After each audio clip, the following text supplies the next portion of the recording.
I laid in bed, restless, my mind racing with the conversation from earlier that evening. Aaron's words echoed in my head. "Your family, Beth. Just let us build on Grandpa's land. We deserve it too." How could he say that?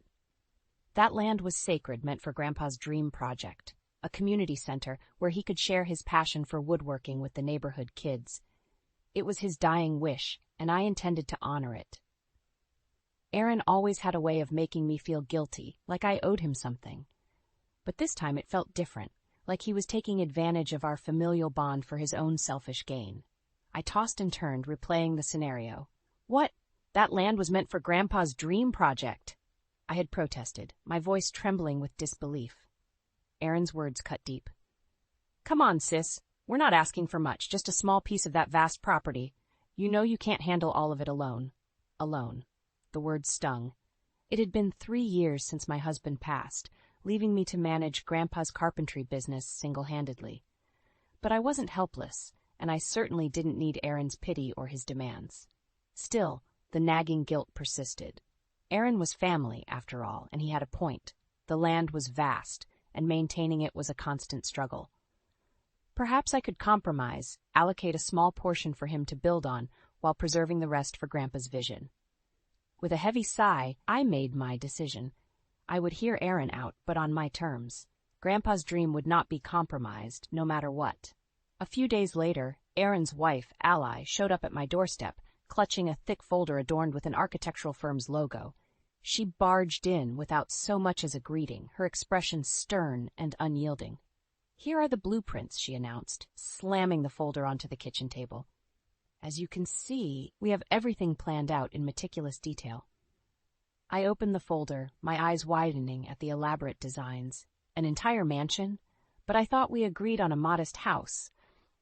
Ally scoffed, her perfectly sculpted eyebrows arching in disdain.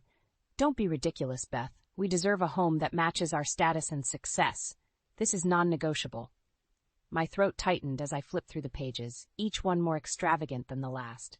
Grand foyers, multiple wings, even a private theater. It was excessive, to say the least. "But what about Grandpa's dream project?" I protested weakly. "We can't just pave over the entire property for your palace." Ally's piercing gaze bore into me, her lips curling into a condescending smirk.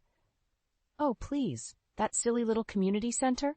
It's time to let go of the past and embrace the future, Beth. Our future." Her words stung like a slap across the face. How dare she dismiss Grandpa's lifelong dream so callously? The very dream that had sustained his spirit through countless hardships. The dream he had entrusted to me on his deathbed. I opened my mouth to argue, but Ally held up a perfectly manicured hand, effectively silencing me. "Save your breath. This is happening, whether you like it or not. We'll be expecting the funds for construction within the month." With that, she turned on her heel and strode out, leaving me to stare helplessly at the blueprints that threatened to consume everything Grandpa had worked so hard for. My hands trembled with a mixture of rage and despair. How could they be so heartless, so utterly devoid of respect for the man who had taken me in and raised me as his own? Didn't our shared history mean anything to them? I slumped into a chair, the weight of their demands crushing me. It seemed that no matter how hard I fought, they would always find a way to strip me of my dignity, to trample over the legacy that meant everything to me. But as the initial shock subsided, a familiar fire began to burn within me, the same fire that had fueled Grandpa's determination in the face of adversity. I would not let them win, not without a fight. It was time to take a stand, to protect the dream that had shaped my very existence. With renewed resolve, I gathered the blueprints and began formulating a plan. If Aaron and Ally wanted a battle, they would get one, and this time I intended to emerge victorious, no matter the cost. The next morning I found myself at the hospital, visiting my ailing father John. As I approached his room, I overheard Ally's shrill voice echoing in the hallway. "It's just so awful, isn't it? But until he's gone, we can't get what's truly ours." My heart sank as the meaning of her words registered. She was talking about Dad's inheritance. My inheritance, the one tied to Grandpa's land and his dream project. I peered around the corner, and there she was, phone pressed to her ear, oblivious to my presence. Her face was twisted into an expression of pure disgust, as if the very thought of my father's existence repulsed her. I know, she continued, her voice dripping with impatience. But the sooner he kicks the bucket, the sooner we can finally live the life we deserve. No more scraping by, no more sacrifices. My hands balled into fists at my sides, nails digging into my palms. How could she be so callous, so utterly devoid of human decency? This was her own father-in-law she was talking about, a man who had welcomed her into our family with open arms. Bile rose in my throat as the full weight of her words hit me. She wasn't just after Grandpa's land, she was after everything, every last penny of our inheritance, and she was willing to wish death upon my father to get it. In that moment, something shifted within me. The anger, the resentment, the overwhelming sense of injustice, it all crystallized into a single, unwavering purpose. I would not stand idly by while these vultures picked our family legacy apart, piece by piece. Ally finally noticed me standing there, her eyes widening in surprise. Beth, I didn't see you there. Save it, I spat, my voice trembling with barely contained fury. I heard everything. Her face paled, but she quickly regained her composure, her lips curling into a sickly sweet smile. Oh, you know how it is with family matters. Things get said in the heat of the moment, but we don't really mean them. Don't insult my intelligence, I growled, taking a step towards her. I know exactly what you and Aaron are up to, and I won't let you get away with it. For a brief moment, her mask slipped, revealing the true ugliness beneath. Her eyes narrowed, her mouth twisting into a sneer. You can't stop us, Beth, she hissed. We're going to take what's rightfully ours, whether you like it or not, and there's nothing you can do about it. With that, she brushed past me, her shoulder colliding with mine in a deliberate show of dominance. But I barely registered the physical contact, my mind already whirring with determination. This was war, plain and simple, and as I stepped into my father's room, my resolve hardened. I would protect our family, our legacy at all costs, no matter what it took. A few days later, Aaron and Ally showed up at my doorstep once again, this time with a smug look on their faces that immediately set me on edge. We've done the math, Aaron announced without preamble, and to cover the construction costs, we'll need you to fork over $150,000. I stared at him in disbelief, certain I had misheard. $150,000? For a single house? Allie rolled her eyes, as if I were a petulant child questioning the obvious. Don't be dense, Beth. This is a mansion we're talking about, not some run-of-the-mill hovel. The materials alone are going to cost an arm and a leg. My mind raced, trying to make sense of the outrageous figure. Even if I liquidated every asset and drained my savings, I'd barely scratch the surface of that amount. That's an unreasonable demand, I protested weakly, already sensing the futility of my words. Aaron's expression hardened, his eyes glinting with barely concealed contempt. Don't give us that crap, sis. We both know you've got Grandpa's inheritance money stashed away somewhere.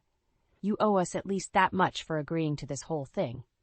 Ally nodded vigorously, her perfectly coiffed hair bouncing with each emphatic bob of her head. Exactly. It's time to stop being so damn selfish and start sharing the wealth, Beth. We're family, after all. The word family felt like a slap in the face, twisted and perverted beyond recognition by their insatiable greed. How could they claim to care about familial bonds when they were so willing to trample over everything our grandfather had held dear? I need some time to think this over, I stammered, my mind reeling from their audacity. Aaron shrugged, already turning to leave. Fine, take your time, but we expect that money in full by the end of the month, no excuses. As they walked away, I couldn't help but feel like I was being backed into a corner, forced to choose between preserving my grandfather's legacy and appeasing the insatiable appetites of these two vultures. But deep down, I knew there had to be more to their story.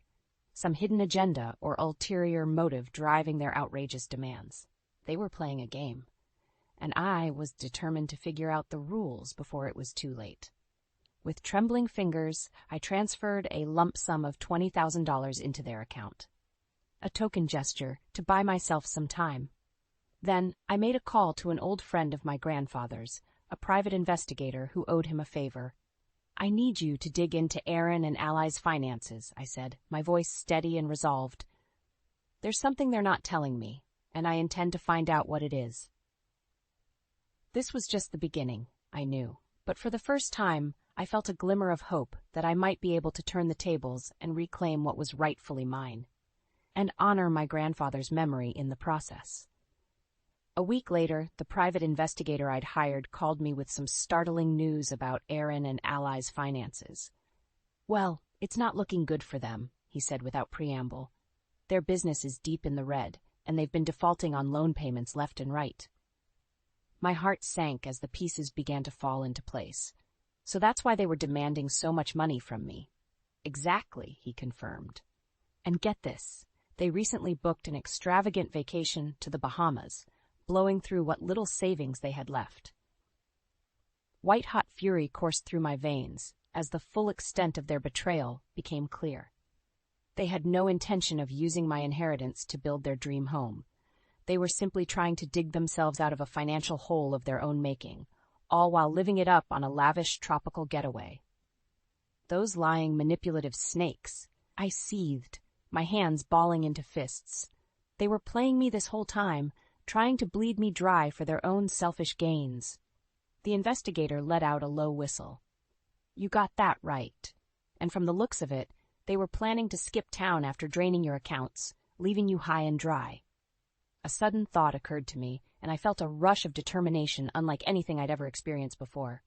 Not if I have anything to say about it.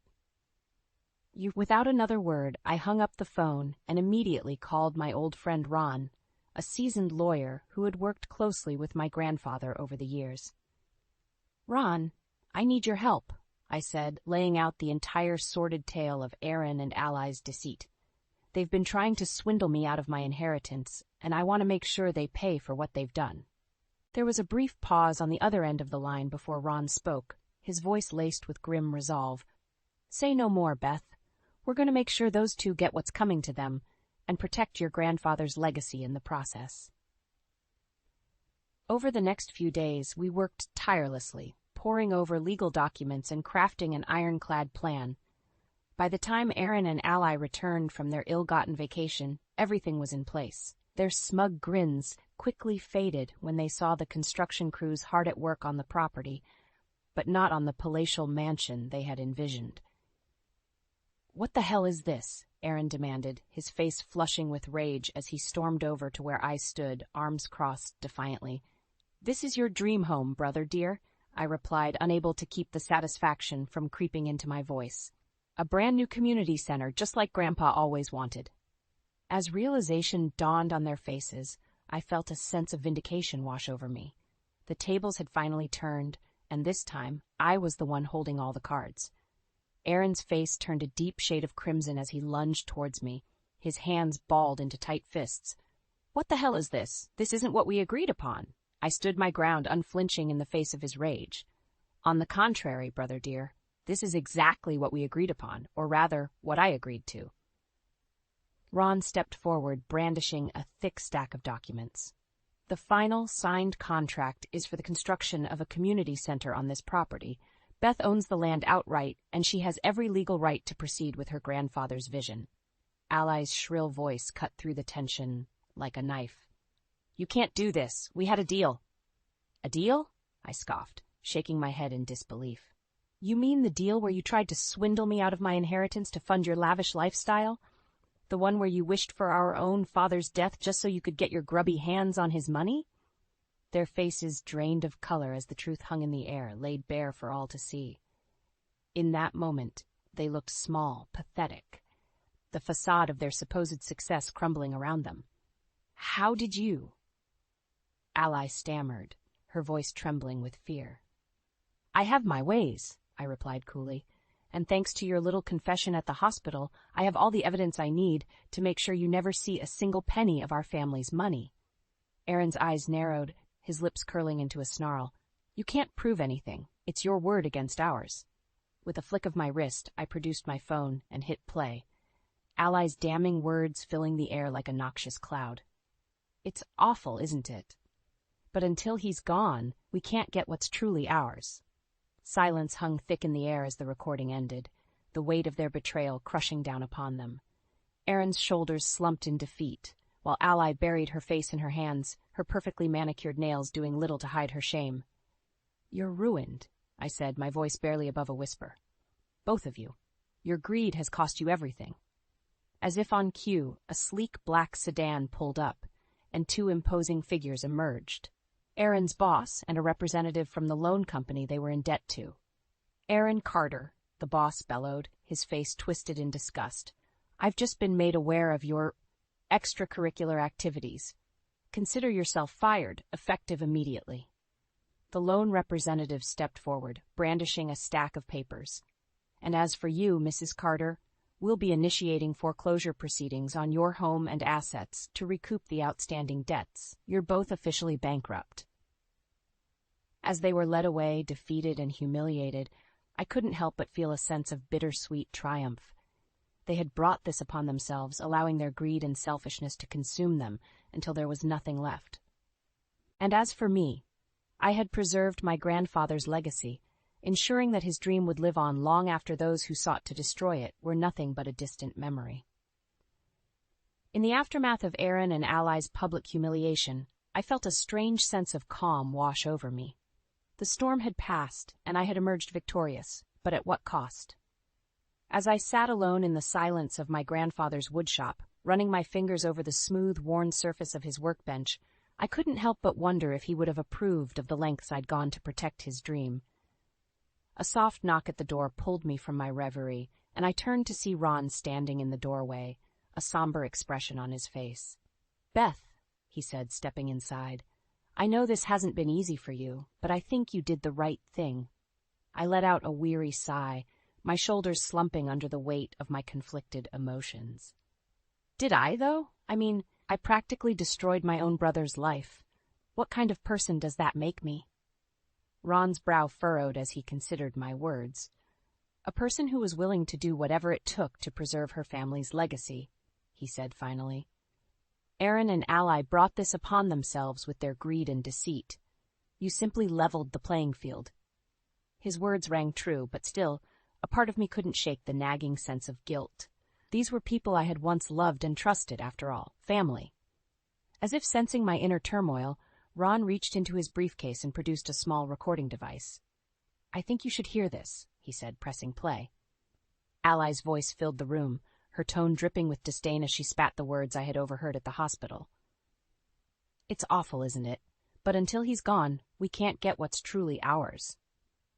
I flinched, the memory of those words still fresh and raw, like a jagged shard of glass piercing my heart. But then Ron rewound the tape and played it again, this time with the full context. "And that's why we need to sort out this mess with Beth before Dad passes away. It's awful, isn't it? But until he's gone, we can't get what's truly ours, a chance to make things right and honor Grandpa's legacy." My breath caught in my throat as the true meaning of her words sank in. They hadn't been wishing for our father's death at all. They had been lamenting the fact that they wouldn't be able to make amends until after he was gone. Tears stung my eyes as the weight of my mistake came crashing down upon me. I had let my anger and suspicion blind me to the truth, lashing out in a misguided quest for vengeance. "Oh, Ron," I whispered, my voice thick with remorse. "What have I done?" But even as the guilt threatened to consume me, a glimmer of hope shone through. Aaron and Ally's lives might have been shattered, but they were still alive, and there was still a chance, however slim, to make things right. With renewed determination, I turned to Ron, my jaw set in a firm line. "We need to find them," I said, my voice steady and resolute, "and we need to make this right, no matter what it takes." The road ahead would be long and arduous, but for the first time in what felt like an eternity, I had a sense of purpose, not just to preserve my grandfather's legacy, but to heal the deep wounds I had inflicted upon my own family. It was time to find redemption, one painful step at a time.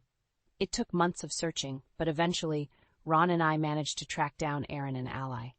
They had hit rock bottom, living out of a dilapidated motel, scraping by on menial jobs just to put food on the table. When I first laid eyes on them, huddled together in that dingy room, it was as if the weight of the world had come crashing down upon their shoulders. Aaron, once so full of swagger and bravado, now looked small and defeated, his eyes hollow and haunted. and Ally, who had always carried herself with such poise and confidence, was a mere shadow of her former self, her once immaculate appearance now disheveled and unkempt. For a moment I wavered, the old anger and resentment threatening to resurface, but then I remembered my purpose, redemption, healing, and the chance to make things right. "Aaron, Ally," I said, my voice steady despite the tumult of emotions raging within me. "We need to talk." They regarded me warily like cornered animals, and I couldn't help but feel a pang of guilt at the fear and distrust etched onto their faces. "What do you want from us?" Aaron spat, his voice tinged with bitterness. "Haven't you taken enough?" I took a deep breath, steeling myself for what I knew would be a difficult conversation. "I want to apologize," I said, the words feeling foreign on my tongue. "I made a terrible mistake, and in my quest for vengeance I let my anger blind me to the truth." Ally's brow furrowed, confusion and skepticism warring across her features. "What are you talking about?" Slowly, I recounted the events that had led me down this path, the misinterpreted conversation, the assumption of their ill intent, and the devastating consequences that followed. As I spoke, their expressions shifted from guarded to stunned, the realization of my mistake dawning on them like a cruel twist of fate. "Beth," Aaron breathed, his voice barely above a whisper, "we never meant for any of this to happen." Tears stung my eyes as I nodded, the weight of my guilt threatening to crush me. "I know," I said, my voice thick with emotion, "and I am so sorry." In that moment, something shifted between us. A wall built upon years of resentment and mistrust began to crumble. Ally reached out, her hand trembling, and took mine in a gesture of tentative forgiveness. "We were all blinded by our own desires," she said, her voice tinged with regret, "but that doesn't excuse what we put you through." And just like that, the floodgates opened, and we poured out our hearts to one another, laying bare the pain and misunderstandings that had festered for far too long. It was a cathartic release, a cleansing of the soul that left us all drained but oddly at peace. As the sun began to set outside the grimy motel window, casting long shadows across the room, I knew that our journey was far from over. There would be more challenges to face, more wounds to heal, and more bridges to mend. But in that moment, surrounded by the love and forgiveness of my family, I felt a sense of contentment that I hadn't experienced in years. Grandpa's dream had been realized, his legacy preserved, and now with Aaron and Ally by my side, the future looked brighter than ever. "We're going to get through this," I said, my voice ringing with conviction. "Together." And as we embraced, a newfound bond forged in the fires of our shared tribulations, I knew that no matter what challenges lay ahead, we would face them as a united front, a family, whole and unbroken, standing tall in the face of adversity. For in that moment, I had found something far more precious than any inheritance or material possession, the true meaning of redemption and the unshakable power of love to heal even the deepest of wounds. Miles, my boss, scowled and said something really ridiculous as I stood at the front desk of the opulent hotel, trying to make sense of the situation. The inn was tucked up in the mountains, so even though summer was almost here, it was still chilly outside. I began to feel as though my future was slipping away, and a wave of fear swept over me. Since Miles offered to plan this business trip, I've had a horrible feeling, but I may have relaxed because I assumed that since I made the reservation, everything would be all right. All of the reservations I had made under my name had somehow been canceled when I went to the front desk to confirm our reservation when I arrived at the inn. Miles gently pushed me aside and finished the check-in procedure for everyone while I frantically tried to figure out what had gone wrong. That's when I recognized my negative emotion had materialized. Everyone received room keys from Miles, but when it was my turn, he said I wouldn't have a room. Miles made a big show of forgetting my room, but he showed no signs of concern. But he had no idea that when he found out who I really was, this stunt would backfire. Miles was astonished beyond belief, but I was even more taken aback by his true nature. I'm 42 years old, and my name is David Wilson. My parents separated when I was a little child, and my grandparents reared me at my father's house.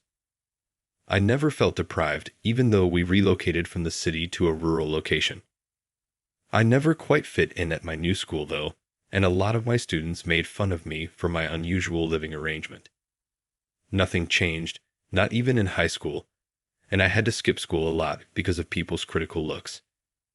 However, my grandparents were always nice and encouraging, and they never voiced any complaints. I vividly recall their support when I made the decision to leave high school. Now that they are both dead, I am 42 years old, surrounded by my new family, and we have a contented life together.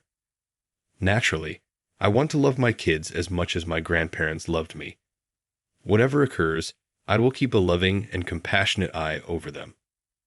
In order to avoid burdening my grandparents after high school, I began working part-time at construction sites. I worked for a few years before the contracting company's president, Mr. Michael Yates, noticed me and gave me a full-time job. He gave a high school dropout like me an opportunity, and for that I will always be grateful. I was promoted to sales manager after closing numerous deals as a salesperson. There have even been recent whispers that I could be promoted to head of the department. However, they chose to appoint an external applicant for the role in keeping with Mr. Yates's goal of introducing new ideas to the business. I had great expectations and trusted Mr. Yates's judgment, but the person who arrived exceeded my expectations. As of right now, I am Miles, your new department head. You jerks should be grateful that I'm even letting you work for me, he continued. Miles, the new head of the department, had been hired as a career employee from a large factory. His powerful presence and aggressive manner made everyone uncomfortable right away. Mr. Yates had stated in his introduction that Miles had been a very good sales manager at his prior position. Even if it were the case, his contemptuous attitude and treatment of us as disposable tools led to instant animosity among the department. As a manager, I tried to talk to Miles, hoping to create a better work environment for the team. Miles, we have many talented employees here. Could you please acknowledge that and treat them with the respect they deserve? I asked. You should be grateful to be working under me. None of that matters. By the way, where did you go to college? He brushed off my concerns and suddenly hit me with a question I wasn't expecting. Unsure but honest, I answered. I dropped out of high school. Hearing that, Miles let out a slight snort, leaning back in his chair with a smirk. Well, that explains why you talk about such insignificant things. Low education means low value, he said, placing great importance on academic credentials. He probably boasted about having graduated from a prestigious university, completely dismissing anything I had to say. After enduring his endless bragging, I was eventually kicked out of his office, as though I were a nuisance. From the next day on, my new nickname became the Dropout. Miles seemed to find pleasure in mocking my lack of education, even publicly ridiculing me in meetings attended by all department managers and above. Until Miles showed up, no one at the company had ever judged me based on my education. Everyone evaluated me based on my work ethic and results. That's why, despite my background, I was able to focus on my job, and even now, there are far more people in the company rooting for me than for Miles. Jealous of my growing success, Miles began to find amusement in harassing me. He shoved all the tedious, time-consuming tasks onto me, and before I knew it, my desk was buried under an ever-growing pile of paperwork. The stack of documents on my desk was so high it looked like it could collapse at any moment. You're supposed to be competent, right? A high school dropout should at least be able to handle these easy tasks. Don't you think? Miles taunted. On top of that, Miles even dumped his own work on me, which left me with no time for my actual responsibilities, causing me to make simple mistakes, like missing deadlines. See, a dropout can't even handle the easy stuff, he would say with a smug grin before throwing more snide comments and heading out of the office right on time, leaving me to work late into the night. It wasn't unusual for me to get home after midnight due to all the overtime. Exhausted and sleep-deprived, I was starting to become mentally unstable. Miles always acted arrogantly in front of me. However, I often caught him sucking up to the high-ups and executives, and each time, It seemed like he was spreading rumors that I was incompetent. I figured that denying the rumors would just sound like excuses, so I focused on proving myself through my work. After a few weeks, the harassment stopped, and I could finally handle my workload without issues. But I couldn't shake the feeling that it was the calm before the storm. Sure enough, I soon heard that Miles was in charge of this year's company trip. It seemed he had volunteered in an attempt to curry favor with the executives. A few days later, when he still hadn't come up with a travel plan, Miles suddenly demanded that we, the employees, come up with ideas. His unreasonable order left the entire department silent. Frustrated, Miles began shouting angrily, "Doesn't anyone know of a good place? What a bunch of useless, low-educated idiots." His temper worsened by the day, and soon his frustration was directed squarely at me. "Hey, drop out. You've had an easy life with nothing to do, so surely you know of a nice place, right?" "Well, I'm not good at anything besides work." Miles clicked his tongue loudly and stormed off, his footsteps heavy. Although I had a suggestion in mind, I hesitated, worried that it might cause trouble for the inn, so I kept quiet. As the days passed, Miles still couldn't make a decision. His mood grew even darker. "If we're going on a company trip, I know a luxury inn in the neighboring prefecture that offers good rates, but I'm not keen on recommending it." One day, while I was muttering to myself in the break room, Miles suddenly appeared out of nowhere and spoke up. "The luxury inn you mentioned, are you talking about this one?" He waved a brochure for the inn in front of me, his grin whitening as he stepped closer. "If you've got connections to get a good rate at this inn, then you'd better make the reservation." The inn Miles referred to was indeed the one I didn't want to recommend, but the budget we had wouldn't cover accommodations for everyone, no matter how I crunched the numbers. There was a way to make it work within the budget, but I worried that Miles' behavior might cause problems for the inn. I tried to act like I'd forgotten, but Miles pestered me daily to make the reservation. "Hey, you made the reservation, right?" Worn down by Miles' persistence, I reluctantly made the reservation for the whole group. "Yes, I've made the reservation. I also received the cost estimate and some guidelines from the inn, so please review them." I handed him the documents from the inn, and Miles snatched them from me with a sly grin. I wasn't sure what he was planning, but since I had made the reservation myself, I figured it would be fine. Miles quickly started organizing the trip, but as he left, I had a feeling he was smirking at me. When I turned around, I caught Miles giving me a sideways glance, shooing me away like I was a nuisance. A cold chill ran down my spine, and an unsettling sense of fear gripped me. I couldn't stop shaking. On the day of the trip, Miles was confidently taking charge from the start. However, the sightseeing spots he had chosen were unimpressive, and the reactions from the group were lukewarm at best. Sensing the underwhelming mood, Miles suddenly pinned the blame on me. We went to the places suggested by a dropout, and they were all mediocre and half-baked. Frustration building, Miles went out of his way to paint me as the bad guy. I knew I should never listen to a dropout's advice. But don't worry, everyone, I chose the inn, so you're in good hands. That's not true. Miles picked the sightseeing spots, but I had arranged the inn. I protested. Complaining wouldn't do any good, so I kept silent. Cold stares were directed at me. When we arrived at the inn and I tried to check in, I was told there was no reservation under my name.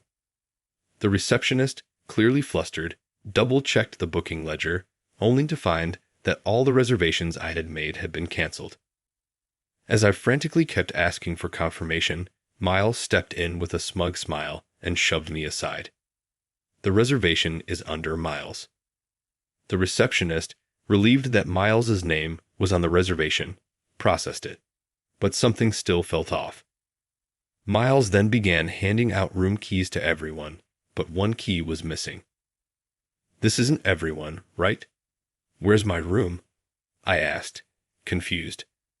Miles smirked and mockingly fed me pity. Oh, right. Sorry about that. but I forgot to reserve a room for the high school dropout. What do you mean? When I checked with the receptionist, it turned out that the reservation had been changed a week ago, just in time to avoid any cancellation fees. Apparently, after I had secured the reservation, Miles had rebooked it under his name and deliberately reduced the number of rooms. If I don't have a room, what am I supposed to do? Though summer was approaching, the mountain air around the inn was still cold. As I panicked, Miles placed a hand on my shoulder and said something nonsensical, clearly mocking me. Drop out, sleep outside. It suits your low education, doesn't it? The reception staff were also visibly alarmed by Miles's bizarre behavior, but given that this was a popular luxury inn, it was already fully booked. There was no way to free up another room at the last minute. My shoulders slumped, and a sense of hopelessness washed over me. The receptionist, now pale and panicking, scrambled to handle the sudden situation. However, I couldn't shake the bad feeling I had. As I had suspected, something like this might happen all along. Completely fed up with Miles's scheming, I took a deep breath and began to gather my belongings. Understood, but don't regret this later. Ha, what's there to regret about one dropout not staying with us? Miles grinned smugly. Without another word, I turned my back on him and calmly walked out of the inn. The next morning, after enjoying a peaceful night elsewhere, I was awakened by the ringing of my phone. The call cut off just as I was about to answer.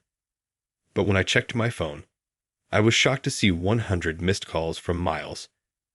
I must have slept deeply after the exhausting events of the previous day. Curious, I called him back, only to hear Miles's frantic, relieved voice. Finally, I got through. Now we can fix this all. All of Miles's usual arrogance was gone. Still half asleep, I casually asked what the issue was. What's the matter this early in the morning? What do you mean, what's the matter? You must have done something.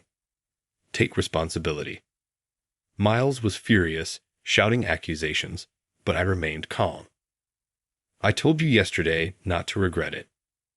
My response only seemed to enrage Miles further. His voice rising again, he shouted, "So you did do something.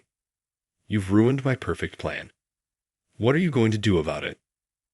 I didn't do anything that can't be fixed now. My reputation is ruined. Apparently, Miles' so-called perfect plan had completely unraveled, and he and the other employees had endured a terrible night. First, the luxury inn's highly anticipated gourmet dinner never arrived, and everyone had to buy their own food from a nearby convenience store. Meanwhile, I had spent a relaxing night at a nearby hot spring facility. Miles had been trying to call me all night, but I slept through it, unaware of the chaos. That explained all the missed calls. To make matters worse, the breakfast buffet, which was supposed to feature local delicacies, wasn't served either. Miles was being blamed for everything. Frustrated that I hadn't answered any of his calls, Miles had kept calling until morning, finally getting through to me. Miles kept blaming me relentlessly, refusing to listen to a word I said once. He had exhausted himself with complaints. I calmly explained the details I had already provided, along with the estimate. I believe the note I gave you mentioned that if the reservation was made under a name other than mine, the standard rates would apply. What's that paper? Oh, that one. But who actually reads that stuff? I did remind you to go over it carefully, didn't I? I said. The reservation had been made at a special discount through my connections. However, it was clearly stated that if the booking was made under a different name, the budget would only cover basic accommodations without meals. Despite this, Miles, still refusing to accept the situation, kept blaming me. But nothing about the situation was going to change. Through the phone, I could hear Miles' raised voice along with the sound of executives and employees berating him in the background. At some point, I even heard Miles, with no choice left, apologizing profusely, bowing his head to those around him. "I'm sorry. I'm so sorry. Just come here right now." His voice trembled with panic. Miles hung up the phone before I could respond. When I reluctantly returned to the inn, I saw Miles sitting uncomfortably on his knees, surrounded by a crowd at the front desk. "Good morning. Sorry to keep you waiting." "You? Why didn't you answer my calls? Where were you and what were you doing last night?" Miles suddenly jumped up from his kneeling position, but his legs had fallen asleep, and he immediately collapsed. Still, he glared at me with a furious expression, as if ready to pounce at any moment. The sight of Miles, pitiful and ridiculous, drew soft laughter from those around us. Blushing from embarrassment and clearly flustered, Miles grew more erratic, and I felt a bit sorry for him as I began explaining how I had spent the previous night. "I stayed at a nearby campground." "A campground? Where the hell is that?" "It's about a 20-minute walk from here.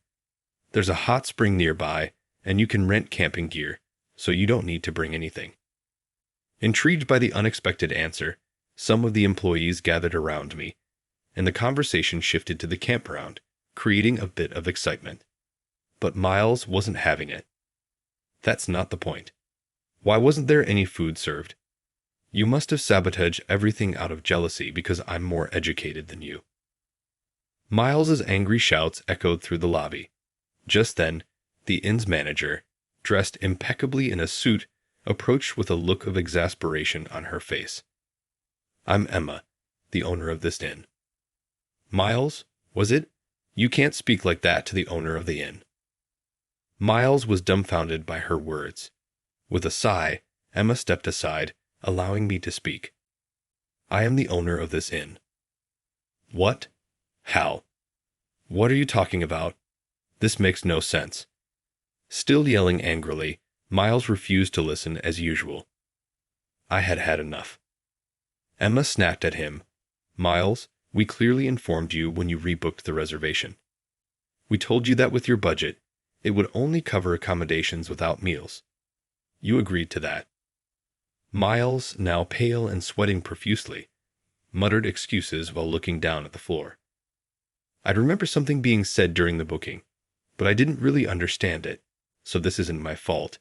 It's the—" At this point, Mr. Yates, who had been standing nearby with his arms crossed, finally spoke up, exasperated. "I've heard enough. Cut it out already." "Mr. Yates, no. You see, this is all a misunderstanding. It's not my fault." Miles frantically tried to justify himself to Mr. Yates, but his desperate excuses only made Mr. Yates sigh heavily and shake his head. I began to suspect how poorly thought out Miles's plans were during yesterday's sightseeing, but I never imagined he was this careless. Mr. Yates then bowed deeply to Emma to apologize before turning to glare coldly at Miles. Miles, meeting Mr. Yates's eyes, collapsed to the floor, curling up and crying like a child. Looking down at the pitiful Miles, I explained why I was the owner of the luxury inn. This inn was built on the mountain property my grandparents owned. For years, they had struggled with managing the land that had been passed down through generations, so I suggested building an inn at the location, which was already famous for its hot springs. My grandfather, a hot spring enthusiast, loved the idea and decided to open the inn as a retirement project, following my advice. Running the inn wasn't easy for my grandparents in their old age. That's when I decided to entrust Emma, an old acquaintance who had always cared for me like her own child, with the role of the inn manager. After my grandparents passed away, I inherited the mountain property and with it became the owner of the luxury inn. Under Emma's skillful management, the inn's reputation steadily grew, and before long, it became a popular high-end destination. Even now, many guests from all over the country visit to enjoy the secluded hot springs and locally sourced cuisine.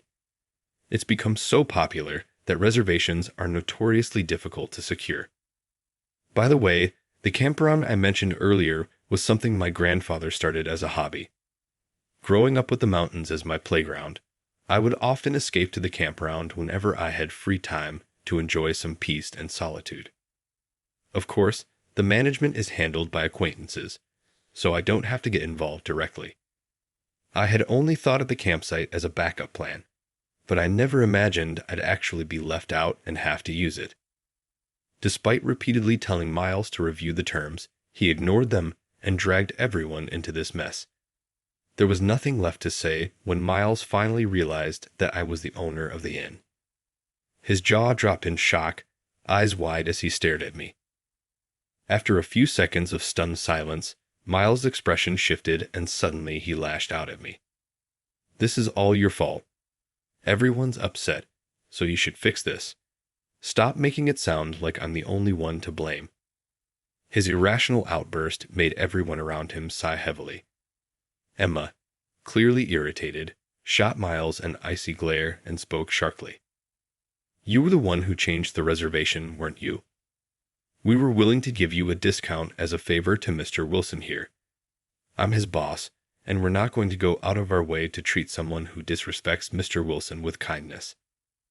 Miles, overwhelmed by Emma's sharp words, turned pale and began trembling in fear, falling silent. Seeing him reduced to a quivering mess, the employees couldn't hold back their laughter, pointing at Miles as they mocked him. Just then, a young woman who worked at the inn as a maid approached, looking surprised. "Dad, what are you doing here?" "Wait, Rachel, is this the troublesome dad you mentioned before?" The young woman who had called Miles dad was Rachel, a maid working at the inn. To my surprise, Rachel turned out to be his daughter. Startled by this sudden revelation, Miles quickly straightened his posture and averted his gaze, pretending not to know her. "Dad? No. I don't know what you're talking about. I'm not your father. You wouldn't want your daughter to see you in such an embarrassing situation, would you?" I muttered. At that, Miles suddenly stood up and rushed toward me, clearly agitated. "I told you, I'm not her father." "Miles, calm down," I said. His blatant behavior was becoming more and more uncomfortable to watch. Come to think of it, I suddenly remembered something. Ever since the company trip was first mentioned, Miles had been holding onto a brochure for this inn. Could it be that Miles had wanted to come here from the start just to see his daughter? That suspicion quickly turned into certainty. Could it be that you wanted to come here because your daughter works at this inn? Stop it. Don't say unnecessary things. And now that you mention it, you were unusually enthusiastic about this trip, Miles. Now red-faced with embarrassment, Miles desperately tried to shut me up, but his efforts were clumsy and ineffective. Mr. Yates, who had been silently observing Miles's actions, gently placed a hand on his shoulder and nodded as if he understood everything. Miles' face scrunched up with shame. He curled up and muttered to himself, clearly at a loss, unable to keep his composure. Emma stifled a laugh as she addressed Miles, trying to impress your daughter. Maybe you should start by listening to what people have to say. Rachel seemed to realize from the situation that Miles had caused trouble by going overboard, her face turning red and tears welling up. She bowed deeply to us, clearly embarrassed by her father's actions. "I don't know what to say. I'm so sorry. My father always tries to show off in front of others, but he always ends up failing like this," she said. As Rachel spoke, clearly embarrassed, we all nodded in understanding. It made sense. If someone like Miles, who never listens and always acts unilaterally, was your father, you'd have your fair share of embarrassing stories. Miles tried to stop his daughter from apologizing, but Rachel glared at him with tears in her eyes. "I thought I'd finally gotten away from you. You're the worst." With those words, Rachel looked down and began to cry. When we asked for more details, we learned that Rachel had started working at the inn to escape from her father. As much as I had been annoyed by Miles, I couldn't help but feel a little sympathy when I realized that this trip was his desperate attempt to see his daughter, even if only as a guest. Miles, now more dejected than I had ever seen him, collapsed onto the floor, utterly defeated. Feeling a bit sorry for him, I decided to offer a small compliment. "You know, your father just tried a little too hard today. Besides, Isn't he supposed to be highly educated and a very capable man? Rachel looked surprised at my words, but then, as she revealed the truth, we all exchanged bewildered glances, stunned by what she said next. That's not true. My father's just a show-off. Half of what he says about his education is practically a lie. According to Rachel, while Miles did graduate from a prestigious university, it took him 3 attempts to get in. Even then, he struggled to pass his courses, repeating several years. In fact, it took him over 5 years of repeated failures before he barely managed to graduate. We were all left speechless, our mouths agape as we learned the truth about Miles's so-called prestigious education that he had been so proud of. Miles had always been a firm believer in academic superiority, constantly belittling me for being a high school dropout. But after learning about his rather unfortunate and wasted 20s, I found myself at a loss for words. Miles, now realizing that his secret was out, covered his face, his ears turning bright red with shame as he curled up even smaller. Shortly after we returned from the company trip, Mr. Yates investigated Miles' past. It turned out that much of Miles' resume was exaggerated, if not outright false.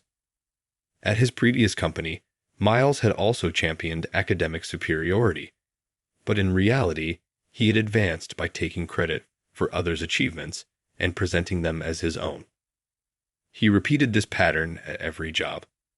At the major manufacturer where he last worked, his brief stint as sales department head was considered a dark chapter in the company's history. His tenure there lasted only about 3 months before his true nature was revealed, and he was swiftly fired. Upon discovering Miles's true nature, Mr. Yates considered firing him, fearing that his presence could harm the company's performance. But out of mercy and hope for his reformation, he decided instead to demote him to a regular employee. No longer a department head, Miles became a pariah, treated as an outcast by his peers. With Miles demoted, my colleague recommended me for the position, and I was promoted to department head. While I felt embarrassed by the promotion, I also felt a strong sense of responsibility to live up to my team's expectations. As for Miles, now just a regular employee, he continued to carry himself arrogantly, but was utterly incompetent. In fact, he was more of a burden than anything, contributing nothing of value to the team. It was shocking how truly incapable he was. As I struggled with how to handle the situation, I thought of Rachel. I decided, as a last-ditch effort, to ask her if Miles had any strengths or hidden talents. What she told me was completely unexpected. "I'm so sorry, my father's so useless, but when it comes to the outdoors, he's surprisingly capable. In fact, he's really good at it." According to Rachel, the reason Miles kept failing in college was his passion for camping. He was such an avid camper that he spent most of the year at campsites, and even now, he still goes out camping from time to time. As a fellow camper, this piqued my interest. At the same time, I remembered a project I had been struggling with for some time. It was a request to find a way to repurpose an abandoned school in a rural area. The plan was to remodel the school into a campsite and lodging facility, but the project had stalled because we couldn't find a suitable manager. That's when I thought of Miles for the role. The following year, the remodeled campsite, built from the old school, was completed. I decided to have Miles work there as the facilities manager. To everyone's surprise, the facility quickly became a hit, with Miles's outdoor workshops becoming especially popular. His extensive knowledge and experience in the outdoors, something he proudly claims to be unmatched, proved true. Miles's survival skills, many of which even I didn't know, became widely talked about for their potential use in disaster relief situations, attracting media attention and even TV interviews. For the first time in his life, Miles, now frequently relied upon by others, was moved to tears, saying he had never felt so valued. Rachel, drawing on her experience as a maid at the inn, also began helping manage the facility alongside her father. While Miles was eager to show his daughter how capable he was, it seemed that Rachel kept a close eye on him to ensure he didn't get carried away. Life is full of surprises, and we never know when or where our past experiences will come in handy. These days, I find myself envying Miles for possessing something beyond academic achievements. As for me, I plan to focus on preserving the nature my grandparents left behind and think about what legacy I can pass on to the next generation.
Let me tell you about the time I met my husband, Aaron.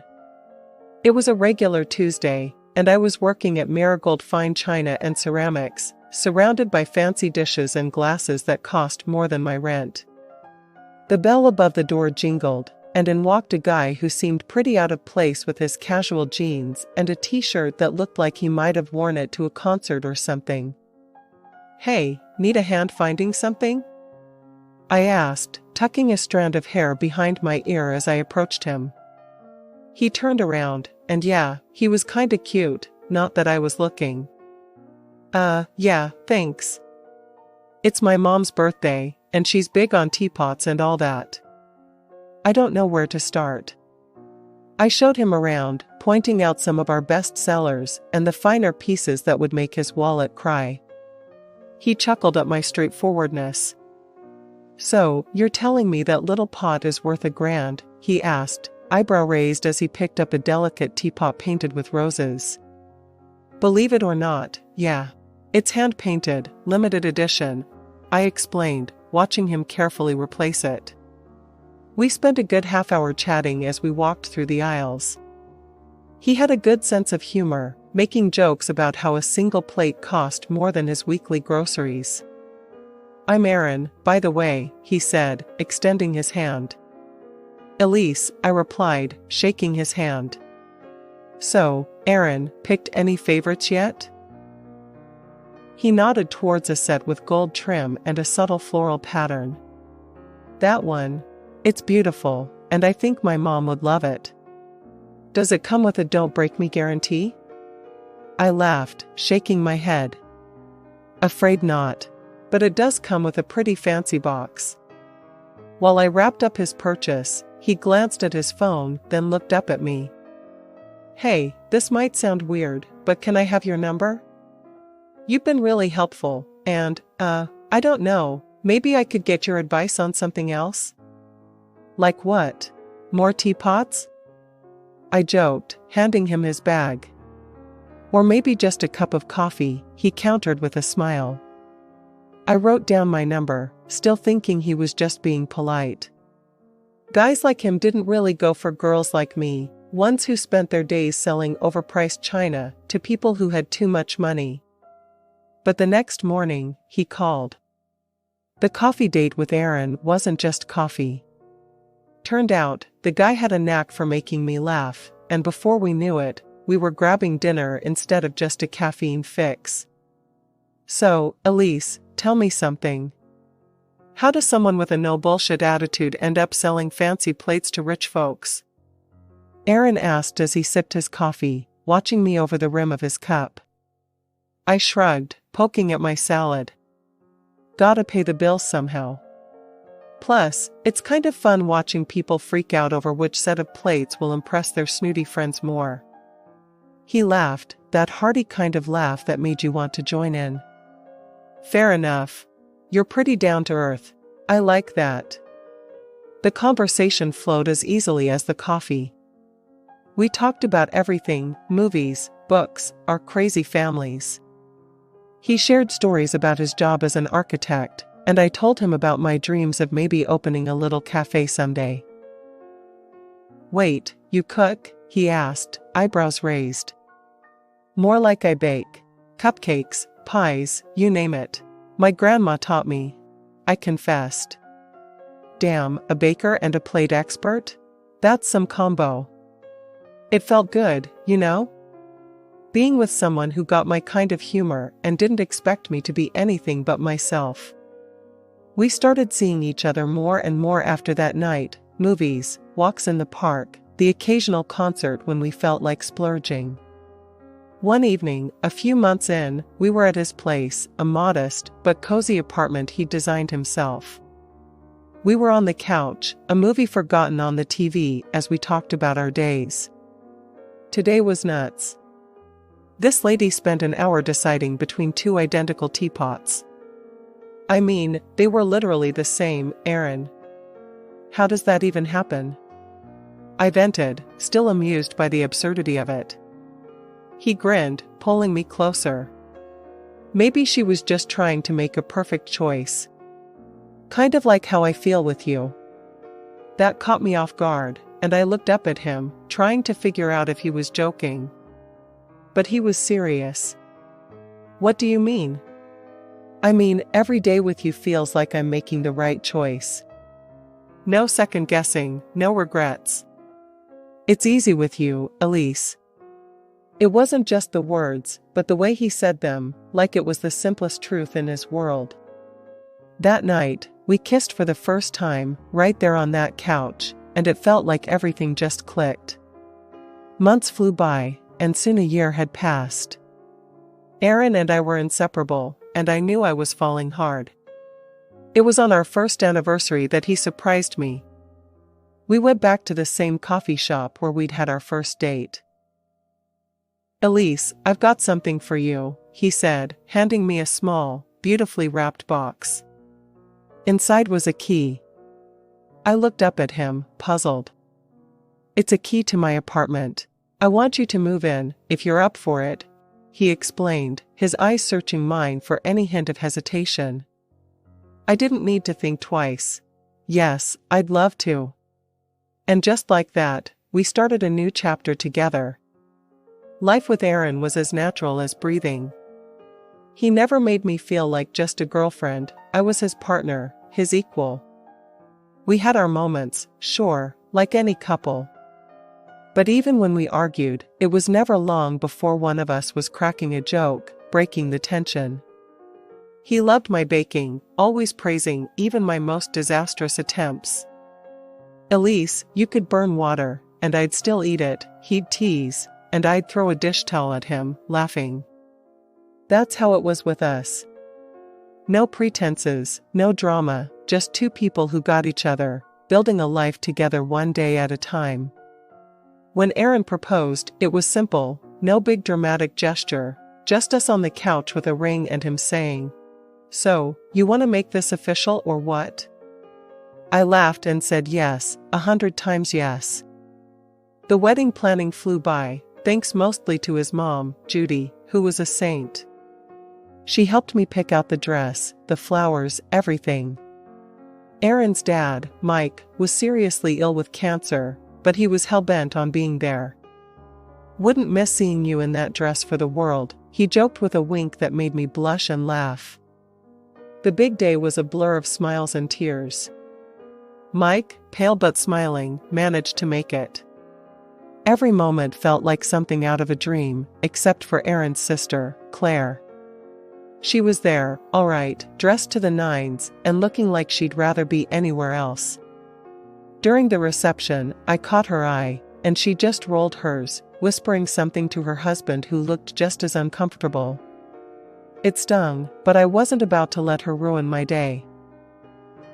After the wedding, things settled down. Or at least, they should have. I got on famously with Judy. We'd go shopping, walk around the neighborhood, or I'd just come over and help her around the house. It was during one of these days that Claire's true colors showed even brighter. One evening, we were all at Judy's for dinner.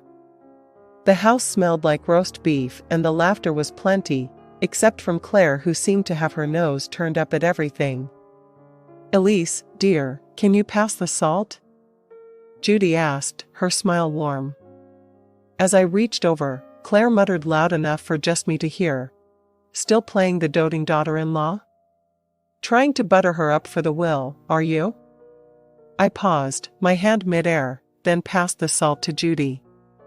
"I'm just here to help, Claire. You should try it sometime." She scoffed, sipping her wine. "I don't need to try anything. I'm not the one who came from a little shop, trying to play high society." Her words were like a slap, but I bit back the anger. Aaron squeezed my knee under the table, his way of saying he was there for me. Later, when Judy went to bed, Aaron confronted Claire. "What's your problem with Elise? She's done nothing but good for Mom." Claire's face hardened. "You're blind, Aaron. She's here for what she can get. That's what these people do." "These people?" I snapped, unable to hold back. "You mean people who work for a living?" "Yeah, I was a saleswoman. So what?" At least I'm not pretending to be something I'm not. Aaron stood up, his chair scraping back. That's enough, Claire. If you can't be civil, maybe you shouldn't come around as much. Claire stormed out, her husband trailing behind her, throwing apologetic glances our way. Aaron and I cleaned up in silence. The next few months were tough. Mike's health declined rapidly. Despite the strain and sorrow, I tried to be there for Judy as much as I could. Mike passed away quietly one night, leaving us all a bit emptier. Aaron took it hard, and I did my best to support him, to be his rock. Claire, who'd been absent more often than not, suddenly turned up again, her eyes scanning the house like she was taking inventory. At Mike's funeral, she was tearful, playing the part of the grieving daughter, but her tears seemed as hollow as her previous accusations against me. A few weeks after Mike passed, Judy decided it was time to settle his affairs once and for all. She invited us all to dinner. As we sat around the dining table, the air thick with anticipation, Judy cleared her throat and unfolded a stack of papers. "I've got Mike's will here," Judy announced, her voice steady but soft. "He had some specific wishes about how things should be handled." Judy continued, "Half of everything goes to me, as we expected. The other half will be divided among Mike's future grandchildren." She paused, looking over her glasses. "And the firstborn grandson will receive a bonus of $200,000. Claire was practically vibrating in her seat. "Well, I guess that sets our priorities, huh?" she said, half joking but with a greed I hadn't seen so openly before. "Let's not make hasty decisions," her husband muttered, but Claire was already on a roll. "This means we start trying seriously, babe. It's important," she insisted, her voice tinged with desperation that didn't suit the dinner table. From then on, Claire's obsession with conceiving became the focal point of her life. Every family gathering, she'd update us on their progress, or lack thereof, with a frankness that bordered on uncomfortable. "We've been to 3 specialists this month alone," Claire complained one evening as we all tried to enjoy a quiet dinner. "Do you have any idea how much this is costing us?" Her fixation deepened when they moved on to artificial insemination. The hormonal treatments took a toll on her, physically and emotionally. She gained weight, which only fueled her frustration and desperation. Her struggles cast a shadow over our family meetings. Claire's obsession with getting pregnant overshadowed even simple conversations. It got to the point where I found excuses not to attend gatherings, especially if I knew she'd be there in one of her moods. Aaron tried to stay neutral, but even he was wearing thin. "She's my sister, but I can't deal with this every time we see them," he confessed one night as we lay in bed, staring at the ceiling. "I know, love. Maybe give her some space? She's got a lot on her plate right now with all the treatments and pressure," I suggested, though I felt for Claire, her behavior made it hard to be around her. As time wore on, Claire's single-minded pursuit of motherhood began to isolate her, even from those who wanted to support her. All we could do was watch and wait, hoping that something would give, for better or worse. The day Claire announced her pregnancy should have been purely joyful.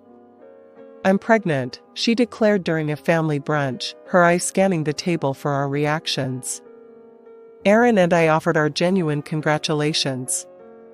"That's great news, Claire. Really happy for you guys," Aaron said, passing her a smile across the table. I nodded in agreement, trying to add warmth to the tense air. Despite our attempts at keeping things friendly, Claire seemed to brew a storm inside her, always ready to snap. Her mood swings were wild, and every small thing set her off. The family tiptoed around her, but I bore the brunt of her sharp tongue more than anyone else. I learned to keep my distance, but that was about to become harder. One morning, feeling unusually queasy, I took a pregnancy test. The positive result left me stunned and elated. I shared the news with Aaron, who was over the moon. "We're going to have a baby," I whispered, and we held each other, lost in our little bubble. We decided to share the news with Judy first, hoping for a moment of happiness amid the ongoing tensions. Walking into Judy's house, hand in hand, we found not only Judy, but also Claire, who'd apparently come over earlier. "Mom, Elise has something to tell you," Aaron began, his voice filled with pride. I smiled, a bit nervous about Claire's presence. "I'm pregnant, Judy. We just found out." Judy's face lit up with delight. "Oh, my darlings, that's wonderful. 2 grandchildren on the way." But Claire's reaction was far from congratulatory. Her face drained of color, and her lips thinned. "You planned this, didn't you?" she hissed, her voice low and menacing. "Trying to steal my thunder and my child's inheritance." I froze, shocked by her accusation. "Claire, that's not true. It just happened." Her voice escalated, and she stood, pointing a shaking finger at me. "You're lying. This is all a setup. You want the money, that's all you've ever wanted. We should get a DNA test on that baby. Who knows if it's even Aaron's?" Aaron stepped between us, his face dark with anger. "Enough, Claire. I won't let you insult my wife like that. You owe Elise an apology." Claire scoffed, her cheeks flushed with anger or shame, I couldn't tell. "I'm not feeling well," she muttered, grabbing her purse and storming out, leaving a stunned silence behind. Judy reached for my hand, her eyes sympathetic. "Don't mind her, dear. It's just the hormones and jealousy speaking." I tried to smile, but Claire's words had cut deep. Tears spilled over, and I wiped them angrily. "I just don't understand why she has to be so cruel," I murmured. The joy of our announcement had been overshadowed by Claire's outburst, and though Judy tried to smooth things over, the damage was done. The remainder of our visit was spent discussing baby names and plans, but Claire's shadow hung over us all. Judy called me up early on a bright Tuesday morning, her voice warm and inviting. "Elise, dear, why don't you come over for coffee? I baked your favorite apple pie," she said, and I could almost smell the sweet aroma through the phone. Glad for a reason to get out of the house, I quickly agreed. "I'll be there in 20 minutes, Judy." "Can't wait." When I arrived, the house smelled heavenly, and Judy greeted me with a hug. Inside, to my surprise, Claire was there too, looking unusually quiet and almost shy. She even managed a small smile as I walked in. "Elise, I want to apologize for last time," Claire said, her voice lower than usual. "I was out of line. I've been dealing with a lot." Her apology, unexpected as it was, eased a bit of the tension I'd been carrying around. "Thanks, Claire. Let's just move forward, okay?" We settled at the kitchen table, the pie between us, its scent filling the room, inviting us to forget the awkwardness.